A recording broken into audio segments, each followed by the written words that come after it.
Fala pessoal, tudo bem? Aqui quem fala é o professor Cauê Monteiro, sou professor de Química e na aula de hoje nós vamos falar sobre transformações. Nosso objetivo é introduzir as transformações químicas e sua importância no nosso dia a dia. O nosso material aqui é baseado no material da SEDUC SP e destinado a alunos da primeira série do ensino médio das escolas estaduais de São Paulo. Esqueça de curtir o vídeo, compartilhar, comentar, tirar suas dúvidas, colocar suas sugestões aí embaixo e ativar o sininho para as próximas aulas, beleza? Vamos lá. Você já parou para pensar como é que o combustível do carro faz ele andar? Será que é só porque ele queima? O que mais pode estar envolvido nesse processo? E por que o pão cresce no forno? O que será que acontece dentro da massa quando ela aquece? E por que o ferro enferruja? Será que é só por causa da ferrugem? O que esses processos têm em comum? Ó, vamos descobrir. Aqui eu preparei para vocês 3 videozinhos que vai dar uma contextualizada melhor aí nesse início de aula, beleza? Revelando o segredo por trás da potência do seu carro. Você não vai acreditar como é simples. Imagine só. O motor do seu carro é como um chefe preparando a receita perfeita. Só que em vez de ingredientes, ele usa combustível e ar. Quando você gira a chave, o motor mistura os dois em uma câmara. Aí, uma vela de ignição acende essa mistura, causando uma mini explosão. Essa explosão gera energia, que movimenta os pistões para cima e para baixo. O movimento dos pistões gira o virabrequim. E voilá, seu carro anda. É como uma reação em cadeia de explosões controladas, acontecendo super rápido. Tipo um show de fogos de artifício em miniatura, só que bem mais útil. Então, da próxima vez que ligar seu carro, lembre-se que tudo isso acontece graças a essa dancinha de fogo dentro do motor. Maneiro, né? E aí, você viu? O carro ele anda porque o combustível se mistura com ar e é inflamado por uma faísca, né, da vela de ignição. Isso vai gerar a explosão, né, uma mini explosão controlada que vai fazer o motor se mover. Então, ó, o que a gente acabou de ver é um exemplo de transformação química, né? Então vamos para o próximo vídeo. Porque 100% dos amantes de pão precisam de fermento para aquele pãozinho perfeito. Vamos desvendar a ciência por trás disso. Preparados, padeiros de plantão? Apertem os cintos. Quando misturamos farinha, água, fermento e uma pitadinha de açúcar, a mágica acontece. O fermento é um fungo microscópico que ama açúcar. Ele se alimenta do açúcar e produz gás carbônico e álcool. É como se o fermento estivesse arrotando. É isso mesmo. Essas pequenas bolhas de gás ficam presas na massa, fazendo com que ela cresça e fique fofinha. Mas o espetáculo mesmo acontece no forno. Conforme a temperatura aumenta, as bolhas de gás se expandem e a massa cresce ainda mais. Enquanto isso, o calor mata o fermento, interrompendo a produção de gás. As proteínas da farinha, chamadas glúten, formam uma rede elástica que mantém tudo unido. Então, quando você corta aquele pão dourado e crocante, agradeça à química pela textura e sabor perfeitos.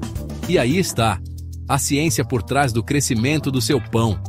Na próxima vez que você for fazer pão, pode impressionar seus amigos com seu novo conhecimento. Tipo, sabia que o fermento faz uma fermentação alcoólica na massa? Boas fornadas! Então, aqui nós também vimos um exemplo de transformação química, né? O fermento ele vai reagir com os açúcares ali presentes na massa e vai liberar gás carbônico que faz o pão crescer, certo? Até que aquela temperatura mate o fermento, porque a gente sabe que a levedura são micro-organismos vivos que faz com que o pão cresça, certo? Então o processo de fermentação aí é explicado rapidamente para vocês. E por último, por que o ferro ele enferruja com o tempo? Vamos lá. E aí, pessoal? Vocês sabem aquele negócio meio marrom avermelhado que aparece em ferro velho, tipo naquele portão enferrujado da casa da avó? Aquilo é ferrugem. Mas o que a maioria das pessoas não sabe é que a ferrugem é pura química. Quer saber por que o ferro enferruja? É tudo uma questão de reação química. Tudo começa quando o ferro encontra o oxigênio do ar. E quando entra água na mistura, mesmo a umidade do ar, tipo naquele dia úmido de São Paulo, aí a mágica acontece. Forma-se o óxido de ferro, ou simplesmente ferrugem. É como se o ferro pegasse uma queimadura de sol braba, só que em vez de ficar vermelho, fica meio marrom avermelhado. A ferrugem, na verdade, é resultado de uma reação química chamada oxidação.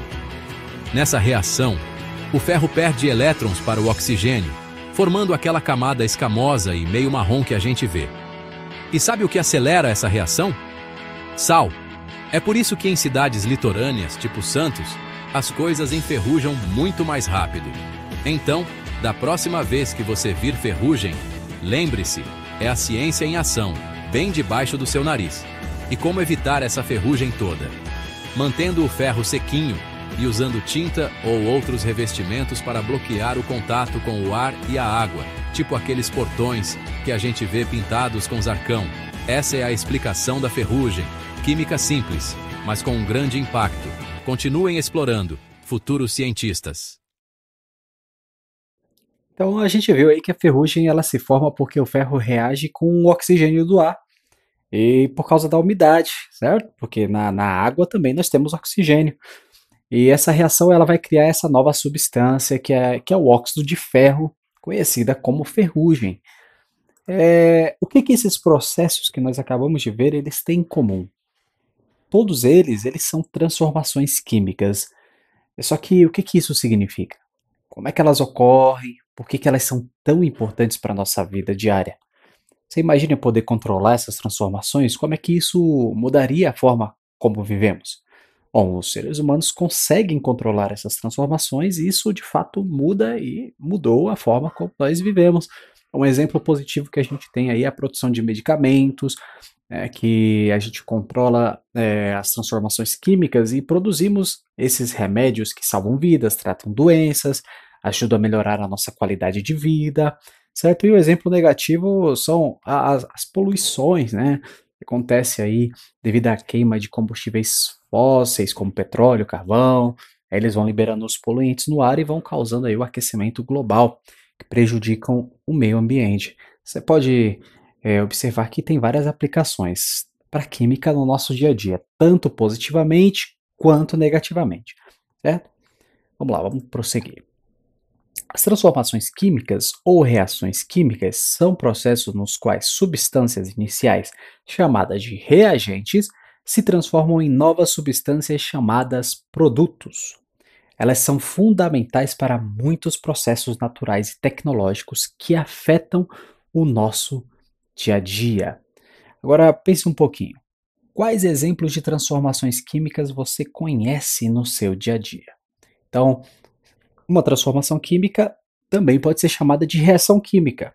E você sempre vai ter dois lados: os reagentes e os produtos. Vamos para um exemplo. Quando a madeira ela pega fogo, você vai ver que ocorre uma transformação química. A madeira reage com o oxigênio do ar. A madeira e o oxigênio são os reagentes, certo? Essa reação gera novos produtos, como o gás carbônico e as cinzas. Então você tem madeira e oxigênio que reagem para formar gás carbônico e cinzas, certo? Através da energia ali, que é o fogo. Então você tem produtos de um lado, reagentes do outro, certo? Então os reagentes formam produtos. Essa reação é a reação de combustão, né? É um exemplo clássico de transformação química que libera energia na forma de calor e luz, que é o fogo que a gente conhece, tá bom? Então pensem aí o que mais ao seu redor pode ser uma transformação química. Então, as reações químicas são representadas por equações químicas que mostram como reagentes se transformam em produtos. Essa equação é escrita com os reagentes à esquerda e os produtos à direita, separados por uma seta que indica transformação. Então aqui nós podemos representar as reações químicas através de equações. Então temos aqui uma equação química, onde você tem os reagentes à esquerda, a setinha que indica a transformação e os produtos aqui à direita. tá? Então vamos pegar como exemplo a reação de oxidação do ferro. Então você tem o ferro mais o oxigênio, gás oxigênio, você vai ver que eles são os reagentes. Então eles vão ser transformados, vão reagir e vão formar óxido de ferro. Esse óxido de ferro é a nossa ferrugem, que é o produto dessa reação. Então agora nós vamos fazer um experimentozinho simples da reação entre o vinagre e o bicarbonato de sódio.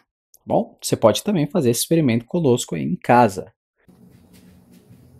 Então, para essa experiência, nós vamos precisar de vinagre, bicarbonato de sódio e um copo de vidro transparente. Vamos adicionar ao copo 2 colherzinhas de bicarbonato e depois adicionar o vinagre.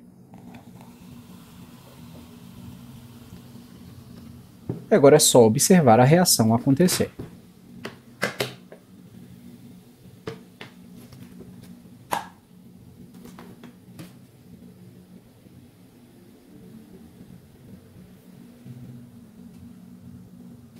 Bom, após o nosso experimento, eu quero que você responda. O que foi observado durante a reação do bicarbonato com o vinagre? O experimento do vinagre representa uma reação química? Primeiro, a gente observa que teve formação de bolhas quando nós misturamos ali o vinagre com o bicarbonato de sódio, certo? Foi a principal coisa que a gente conseguiu observar, tá? E é uma reação química? Sim. Por quê? Porque a gente viu que por meio de aspectos visuais, quando o vinagre entrou em contato com o bicarbonato de sódio, teve uma formação de uma nova substância, que foi o gás carbônico, CO2, e também o acetato de sódio, como nós veremos posteriormente. Como vocês podem ver aqui, nós temos a equação química dessa reação. Esses dois primeiros aqui, essas duas primeiras substâncias, dois primeiros compostos, são os reagentes, tá? Nós temos aqui o ácido acético, que é o componente principal do vinagre, e ele está em solução aquosa, por isso que você vai ver esse aqui, e ele vai reagir com o bicarbonato de sódio, certo? Que é uma substância sólida.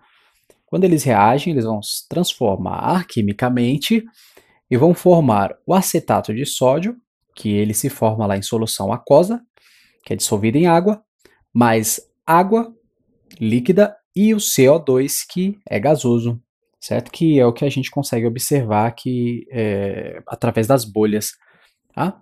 Se você fizer essa experiência dentro de uma garrafinha e colocar uma bexiga na boca dessa garrafa, você vai ver que a bexiga ela vai encher, ela vai inflar por causa desse CO2 que é liberado nessa reação. Então vamos entender quais são as evidências de uma transformação química. Primeiro, a mudança de cor. Então um exemplo clássico disso é o processo de ferrugem que nós vimos inicialmente. Você vai ver que o ferro ele vai mudando de cor, ele é prateado, né, e vai mudando para um tom marrom avermelhado, devido à oxidação. Por isso que existem tintas específicas que retardam ou impedem que a oxidação ocorra, tá? Outro exemplo de mudança química, de transformação química, é a liberação de gás. Muitas reações elas vão produzir gás, como no nosso experimento do vinagre e do bicarbonato. Nós vimos que ali houve a formação de gás carbônico e a gente viu através das formações daquelas bolhas. Esse gás se forma porque os reagentes estão se transformando em novos compostos, que nesse caso o gás carbônico. Outra evidência de uma transformação química é a formação de precipitado. Então, o precipitado ele é um produto sólido, que ele vai se precipitar, ou seja, ele vai se depositar ali no fundo do recipiente. Isso acontece porque ele acaba ficando esse produto insolúvel no líquido e aí ele vai se depositar ali no fundo. Tá? Outro exemplo é a mudança de temperatura. Em algumas reações químicas, a temperatura ela pode tanto aumentar como diminuir. Isso ocorre porque a reação ela libera ou absorve energia na forma de calor, como por exemplo a reação de combustão, é uma reação que libera energia na forma de calor, tá? Então esses são os principais sinais que a gente vai poder observar. Mudança de cor, liberação de gás, formação de precipitado e mudança de temperatura. Tudo isso evidencia que está ocorrendo uma mudança química, uma transformação química. Agora a gente vai falar sobre transformações químicas versus transformações físicas. Então, começando pelas transformações físicas, a gente vai entender que elas não alteram a composição química da substância, ou seja, a substância ela continua a ser a mesma. Ela pode mudar de estado, como a gente vai ver aqui nesse exemplo, ou ela pode mudar a aparência, só que a substância não se altera. Então, quando a gente fala das mudanças dos estados físicos da água, a gente tem a água aqui no estado sólido, a temperatura aumenta, ela é H2O, ela vai para o estado líquido, mas continua sendo H2O. Depois ela sai do líquido e vai para o gasoso, ainda é H2O, só que em um novo formato, em uma nova aparência, só que dentro das suas moléculas você vai ter os mesmos átomos, 2 átomos de hidrogênio e um átomo de oxigênio, que é a nossa água, certo? Agora, quando a gente fala de transformação química, a gente sempre vai ter a formação de novas substâncias, certo? Então, física não tem formação de nova substância, não altera a composição química.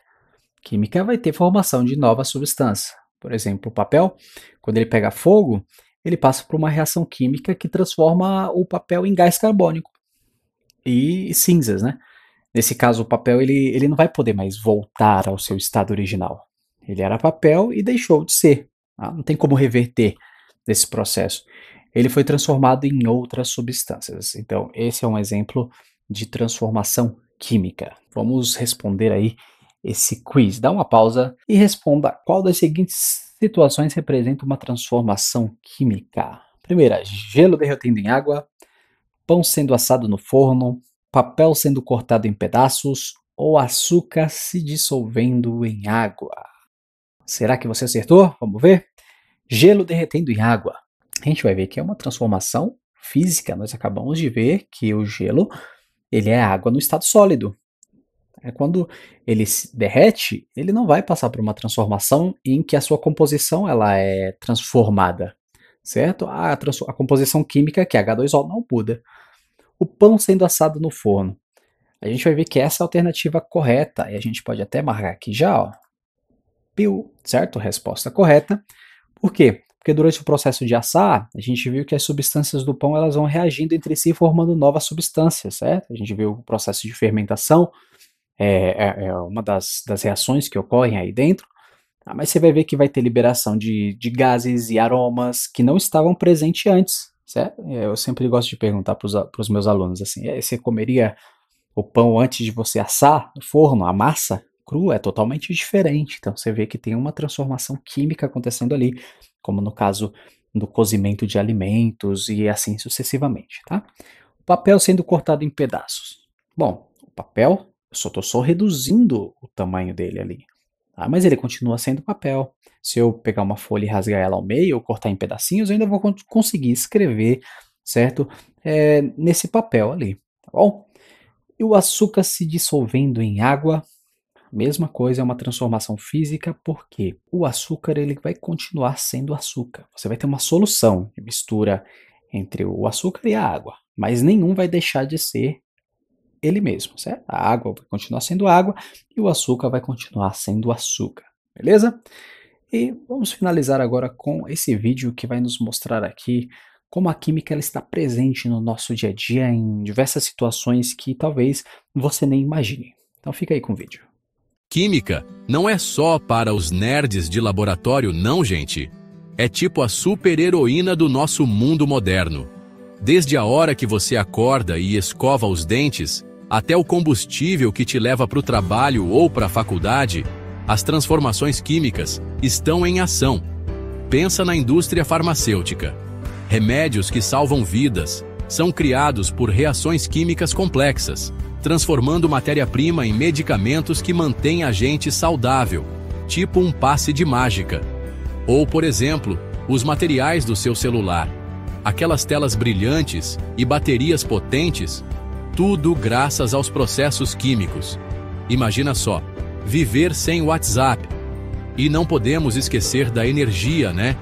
Fontes de energia renováveis, como os biocombustíveis, dependem de transformações químicas para transformar matéria orgânica em energia. Tipo a gente transformando pastel em energia para o dia a dia, sabe?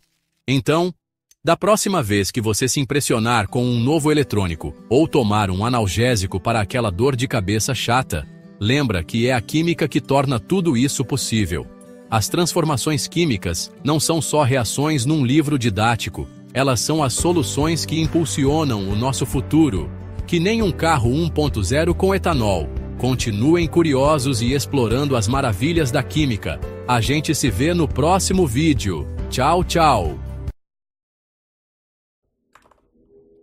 Bom, e com isso, a gente finaliza a nossa aula de hoje. Quero agradecer você que ficou até aqui. Não se esqueça de curtir, compartilhar e ative o sininho para não perder as próximas aulas. A gente se vê!